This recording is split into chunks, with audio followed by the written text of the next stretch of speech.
Horn বাজানো নিষেধ, এমন ফেস্টুনের পাশেই দেদারছে বাজছে হর্ন। শব্দে যেন কান পাতাই দায়।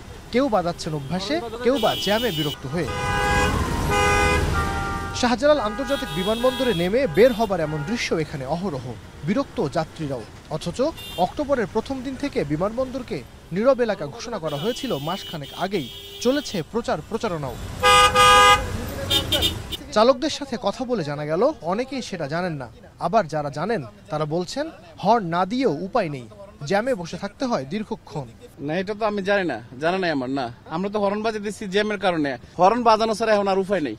আমার মনে হয় না কার্যকর হবে, কারণ জ্যামের অবস্থা যে, হর্ন না দিলে তো কেউ সাইড দিবে না। বিমানবন্দর মহাসড়কের দৃশ্য একই রকম, কারো কোনো বিকার নেই। চোখের সামনে নির্দেশনা দেখেও অনবরত বাজিয়ে যাচ্ছেন হর্ন। নীরব এলাকা ঘোষণার আগে ও পরে শব্দ দূষণের মাত্রা কতখানি কমলো তা যাচাইয়ে বসানো হয়েছে 4টি শব্দ ধারণকারী যন্ত্র। কিছু লোক আছে মনে করেন যে হর্নটা তারা নিয়মিতই বাজাতে, তাদের অভ্যাস হয়ে গেছে। এটা বাংলাদেশে একটা কালচার হয়ে গেছে, হর্ন ছাড়া গাড়ি চলে না।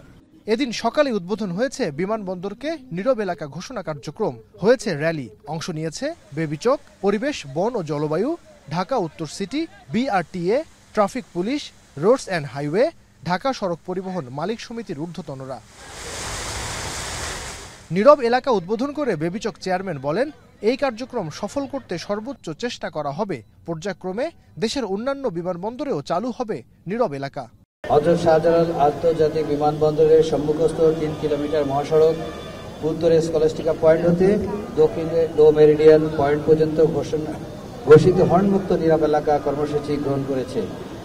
এছাড়া উক্ত এলাকায় সিঙ্গেল ইউজ প্লাস্টিক ব্যবহার বন্ধ করার জন্য উদ্যোগ গ্রহণ করা হয়েছে। আজ থেকে আমরা এই কর্মসূচি বাস্তবায়ন শুরু করছি। বাংলাদেশের সকল বিমানবন্দরে যথাযথ কর্তৃপক্ষের সাথে সমন্বয় করে আমরা নীরব এলাকা কর্মসূচি গ্রহণ করব অতি শীঘ্র এবং বাস্তবায়ন করব, যাতে শুধু দেশেই নয় আন্তর্জাতিক পরিমণ্ডলকে সবাইকে একটা ভালো অভিজ্ঞতা দিতে পারি। র্যালি শেষে গণমাধ্যমে কথা বলেন পরিবেশ উপদেষ্টা সৈয়দা রিজওয়ানা হাসান। জানান, শুরুতে হর্ন না বাজাতে প্রচারণা চালানো হবে। পর্যায়ক্রমে প্রয়োগ করা হবে আইন। জরিমানার বিধান সর্বোচ্চ 500 টাকা। আমরা শব্দ দূষণের কার্যক্রমকে আরো গতিশীল করতে বিধিতেও কিছু সংশোধনী আনার চেষ্টা করছি। যতটা সময় লাগুক না কেন ততটা সময় আমরা দিব। এই 3 কিলোমিটার বেছে নেওয়ার একটা কারণ হচ্ছে যে এখানে কোনো স্লো মুভিং ভেহিকেল চলছে না, ফলে যেই যুক্তিটা দেওয়া হয় সবসময় হর্ন বাজানোর জন্য সেটা এখানে প্রযোজ্য হবে না। আহ্বানের সাথে সাথে আইন প্রয়োগের কাজটাও শুরু করতে চাই। যদি সফলতার বিচারে বলে, আমি মনে করি কাজটা শুরু করাই একটা সফলতা।